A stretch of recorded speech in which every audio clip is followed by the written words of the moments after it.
So when Andy confronts Warden Norton with the information that he has heard from Tommy Williams that there is this other inmate named Elwood Blatch who is at another facility and he has confessed to a crime, Andy again has all his hopes are released upon hearing this news that possibly he'll get a retrial. And almost immediately, the warden shuts down any hope that Andy has for reopening his case. So the first instance where the warden sort of smothers any sense of hope is by sentencing Andy to solitary confinement and the bread and water, the grain and drain diet that he has the prisoner sort of subsist on.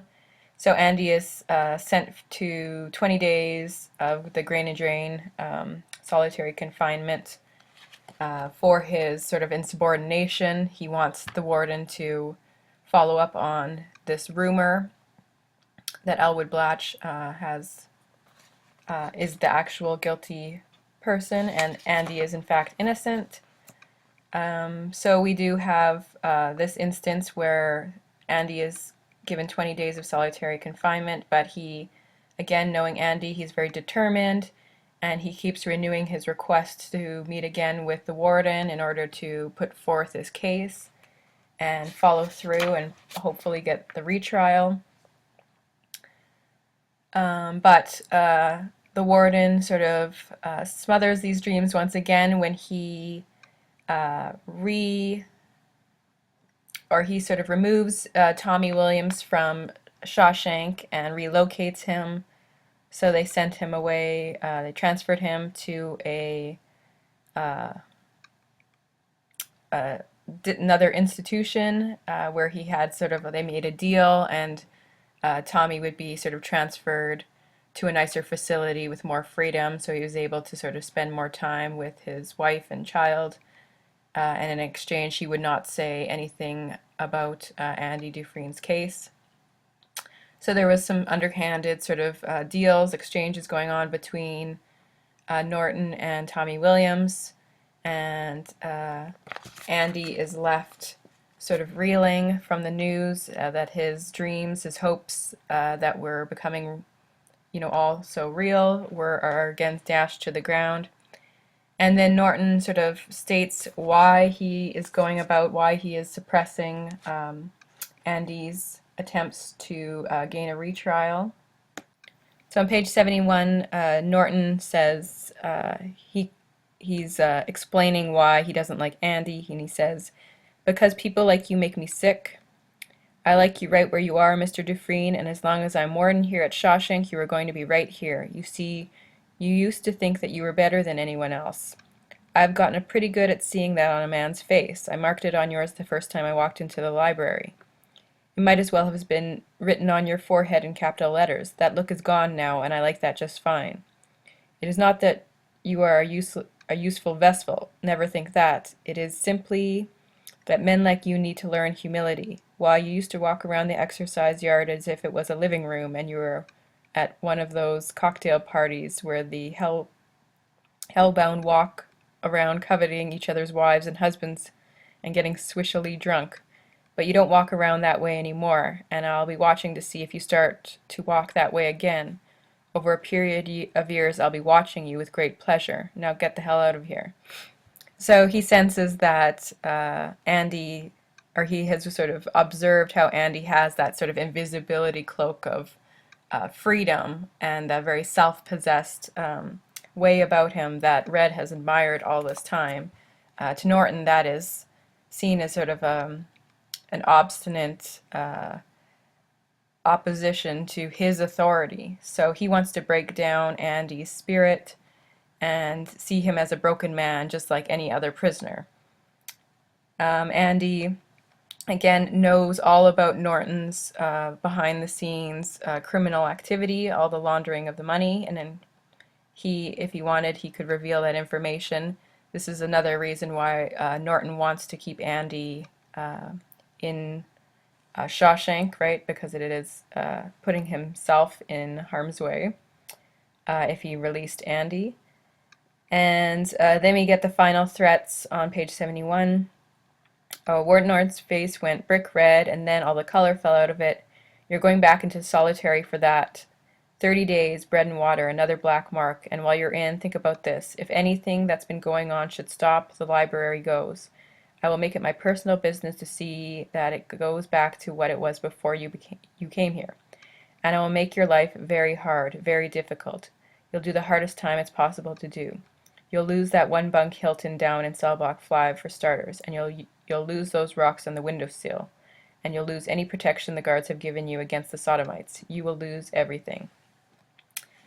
So this is where Andy's dreams of getting a retrial are sort of dashed to the ground completely as Norton threatens him not only to solitary confinement, but taking away the library, which he's worked so hard to build over the years. He'll also lose his solitary cell, as well as the protection from the guards. So all of these are, threats that the warden is putting forth to stop Andy from pursuing any dreams he might have of pursuing a retrial. And this is what breaks Andy's spirit. This is his breaking point, as Red acknowledges at the bottom of 71. He says, Andy Dufresne had changed. He had grown harder. That's the only way I can think of putting it. He went on doing Warden Norton's dirty work and held on to the library, so outwardly things were the same. But for those 4 years, although he never became exactly like the others, he did become silent, introspective, and brooding. So again, he sort of lost some of that freedom that he was able to sort of, and that sort of sense of integrity, that self-possession, all of that is sort of dulled during these years where he felt particularly oppressed by Warden Norton and thwarted in his endeavors to seek freedom in a retrial. So Andy's mood breaks, his dark mood breaks around 1967, and this year also marks his 29th year in Shawshank prison. So he has spent almost 30 years behind bars at this point. And in this exchange he has with Red, they discuss the future, and Andy reveals that he still has hopes and dreams, and these dreams are, he's never sort of given up on them.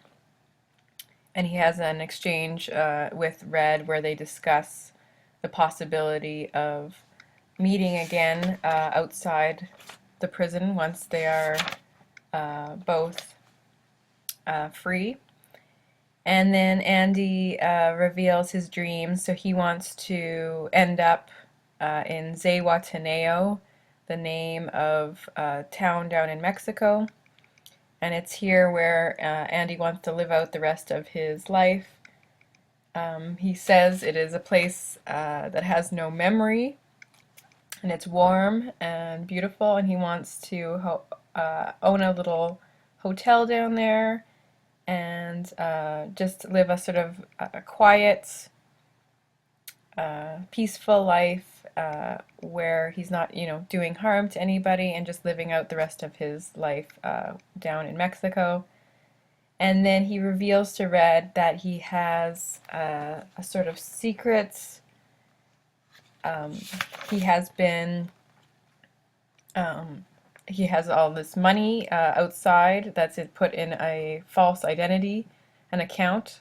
His friend Jim, who he had gone to war together with, they had served together, and now Andy is revealing this sort of secret plan that he had, where he had Jim invest his money, and over all these 30 years it's just been growing in the bank account. But then 6 years ago, his friend Jim, who set up this false identity of Peter Stevens, has died, and this money's just out there under Peter Stevens' name, and Andy is on the inside of Shawshank without any access to this money that's in his under this false name that he has access to. So there is this interesting sort of twist to the story at this point, and it's revealed that Andy again has big dreams for the future, and then he alludes to this hayfield in Buxton and asks Red if he's ever been there and whether or not he has any interest in one day meeting up again in Zihuatanejo, where they could again work together at this hotel and again just live a peaceful lifestyle outside the walls of Shawshank. So he asks Red on page 79. He says, I just can't afford to wait that long. I keep thinking about Zihuatanejo and the small hotel. That's all I want for my life now, Red, and I don't think that's too much to want. I didn't kill Glenn Quinton, and I didn't kill my wife, and that hotel, it's not too much to want. To swim and get a tan and sleep in a room with open windows and space. That's not too much to want. And then he propositions Red with an offer. He says, a place like that, I'd have to have a man who knows how to get things. And this is where Red sort of reveals the fact that he views himself as an institutionalized man.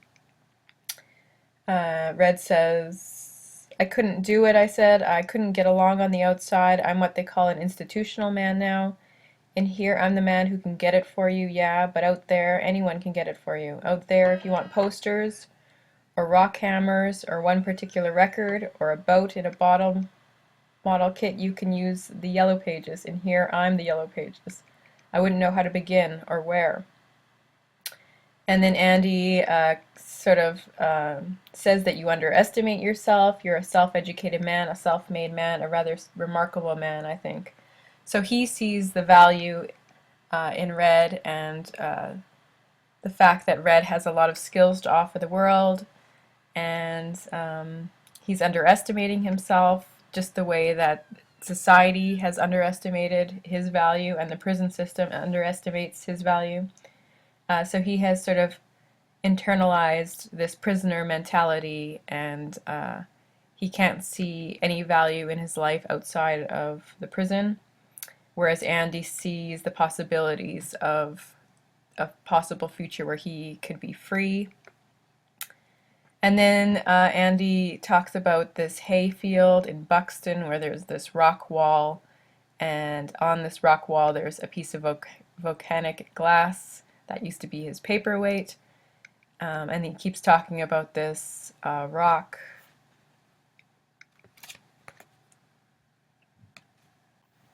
So underneath this rock there is the key that will open the safe deposit box that would allow him access to all the information regarding this false persona, Peter Stevens, and access to all the money that's been saving over those 30 years that he's been in jail. So at this point it becomes evident that Andy still has hopes and dreams for his future. He's not completely broken down by Warden Norton's sort of oppressive and cruel suppression of his dreams. But then it's Red at this point who seems to be dragged down and somewhat hopeless. He can't fully sort of follow along in Andy's dreams for himself. He views himself as an institutional man now, and he describes this effect on page 80. And he says, I just couldn't wear that invisible coat the way Andy did. I fell asleep that night and dreamed of a great glassy black stone in the middle of a hayfield. A stone shaped like a giant blacksmith's anvil. I was trying to rock the stone up so I could get the key that was underneath. It wouldn't budge. It was just too damn big. So he has an obstacle that he can't overcome, but it's a mental obstacle, right? Where he can't fully realize his dreams or hopes for the future because he's been institutionalized and his spirit broken.